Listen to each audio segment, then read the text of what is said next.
ಇಲ್ಲಿ ಈ ಪ್ರಶ್ನೆಯನ್ನ ಸರಿಯಾಗಿ ನೀವು ತಿಳ್ಕೊಂಡು ಬಿಡಬೇಕು. ಏನ್ ಹೇಳ್ತಾನ, ಒಂದು ಸಂಖ್ಯೆಯಿಂದ ಆ ಸಂಖ್ಯೆಯ ಅಂಕೆಗಳ ಮೊತ್ತವನ್ನು ಕಳೆಯಲಾಗುತ್ತದೆ. ಫಲಿತಾಂಶದ ಸಂಖ್ಯೆಯು ಯಾವಾಗಲೂ ಇದರಿಂದ ಭಾಗಿಸಲ್ಪಡುತ್ತದೆ.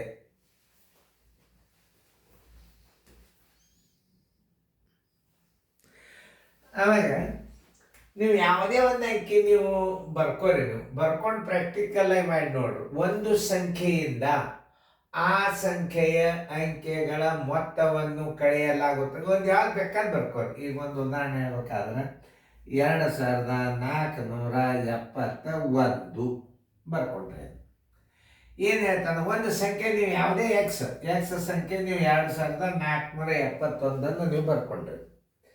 ಆ ಪ್ರಶ್ನೆ ಯಾವುದೇ ಒಂದು ಸಂಖ್ಯೆಯಿಂದ ಅಂದ್ರೆ ಬೇಕಾದ ಸಂಖ್ಯೆ ಬರ್ಕೋಬಹುದು. ಆ ಅಂಕೆಗಳ ಮೊತ್ತವನ್ನು 4 1 2 6 6 1 7 13 1 14 ಏನು 2471 ಅಂಕಿಯೊಳಗ ಅವುಗಳ ಅನುಕ್ರಮ ಸಂಖ್ಯೆ ಮತ್ತು 2 4 6 6 7 13 1 14 ಇದ್ರಾಗ ಕಳೆದ್ಬೇಡಿ.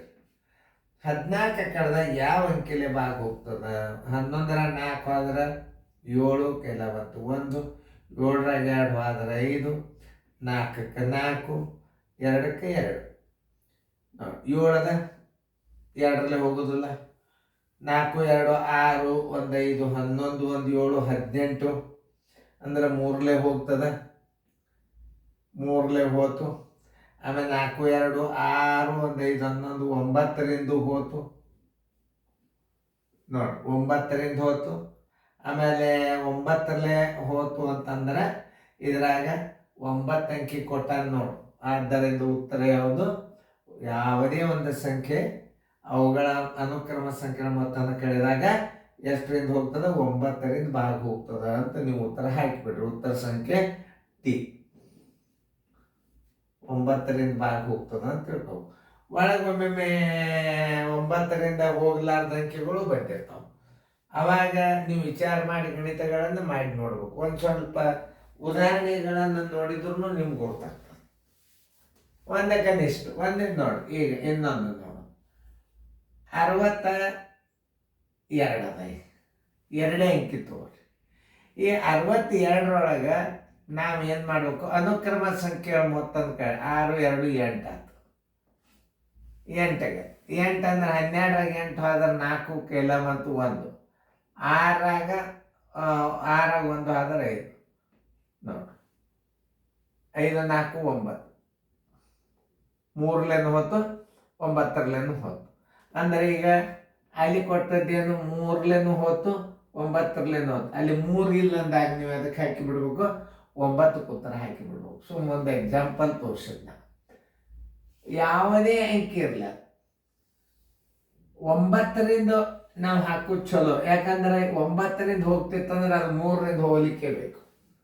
ಒಂದು ಸಣ್ಣ ಉದಾಹರಣೆಗಳನ್ನು ತಿಳ್ಕೊಬೇಕು ನೀವು. ಯಾವುದೇ ಒಂದು ಲೆಕ್ಕ ಇರಲಿ.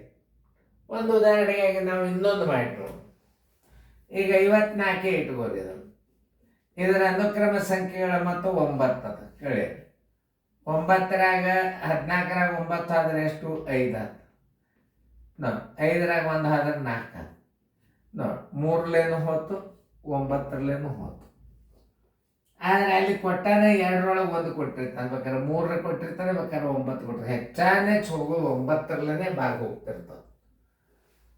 ನೋಡಿ, 2 ಉದಾಹರಣೆಗಳನ್ನು ನಿಮ್ಗೆ ನಾನು ತೋರಿಸಿ. ಸಣ್ಣದು ಇಟ್ಟು ನೋಡ್ರಿ, ದೊಡ್ಡದು ಇಟ್ಟು ನೋಡ್ರಿ. ಯಾಕಂತಂದ್ರೆ ಇದು ನಮ್ಮದೇ ಆದಂಥ ವಿಡಿಯೋ ಕಾರ್ಯಕ್ರಮ. ಇದು ನಾವು ಮಾದರಿಗಳನ್ನು ಹಾಕ್ಬೋದು. ಬೇಕಾದಂಥ ದೊಡ್ಡ ಅಂಕಿ ಬರ್ಕೊಂಡು ನಾವು ಭಾಗಿಸ್ಲಿಕ್ಕೆ ನಿಮಗೆ ಲೇಟ್ ಆಗ್ತದೆ. ಇದು ನೋಡ್ರಿ, ಇದು 9ರಲ್ಲೇ ಭಾಗ ಹೋಗ್ತದಿಲ್ಲ ನಾವು ಚೆಕ್ ಮಾಡ್ಬೇಕಲ್ಲ. ಈಗ 24 57 ಎಷ್ಟು ಬಂದದ? 57. ಇದನ್ನು 9ರಲ್ಲೇ ಭಾಗಿಸಿ ನೋಡ್ರಿ. 9 2 18, 14ರಾಗ 8 ಆದ್ರೆ 6 ಪೂಜೆ 5, 9 7 63, 5 3 ಆದ್ರೆ 2, 7 9 3 27 ಅಂದರೆ ಯಾವುದೇ ಅಂಕಿ ಅನುಕ್ರಮ ಸಂಖ್ಯೆಗಳ ಮೊತ್ತನ ಕಳೆದಾಗ ಆ ಸಂಖ್ಯೆಯು 9ರಿಂದ ಭಾಗ ಹೋಗ್ತದ ಅಂತ ನೀವು ತಿಳ್ಕೊಂಡ್ಬಿಡಿ. ತಿಳಿತಲ್ಲ? 9ರಿಂದ ಭಾಗಿಸಲ್ಪಡುತ್ತದೆ. 9ರಿಂದ ಭಾಗಿಸಲ್ಪಡುತ್ತದೆ.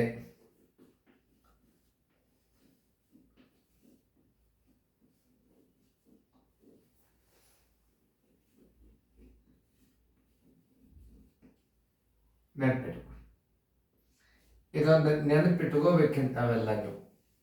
ಯಾವುದೇ ಅನುಕ್ರಮ ಸಂಖ್ಯೆ, ಯಾವ ಸಂಖ್ಯೆಯ ಆ ಕೊಟ್ಟ ಸಂಖ್ಯೆ ಅನುಕ್ರಮ ಸಂಖ್ಯೆಗಳ ಮೊತ್ತನ ಕಳೆದಾಗ ಆ ಸಂಖ್ಯೆ ಏನಾಗ್ತದೆ 9ರಿಂದ ಭಾಗ ಹೋಗ್ತದೆ ಅಂತ ತಿಳ್ಕೊಬೇಕು. ಉತ್ತರ ಸಂಖ್ಯೆ ಡಿ. ಡಿ ಅಂದರೆ 9. ಡಿ ಅಂದ್ರೇನು? 9. 3 ಕೊಟ್ಟಿಲ್ಲ, 9ಕ್ಕೆ ಹಾಕಿಬಿಡ್ರಿ, ಮುಗಿದು. ಚೆನ್ನಾಗಿ ತಿಳ್ಕೊಬೇಕಂತವೆಲ್ಲ. ಅಂಡರ್ಸ್ಟ್ಯಾಂಡ್ ಮೆಂಟಲ್ ಎಬಿಲಿಟಿ ಮ್ಯಾಥ್ಸ್ ಅಂತಾರೆ ಇವಕ್ಕೆಲ್ಲ.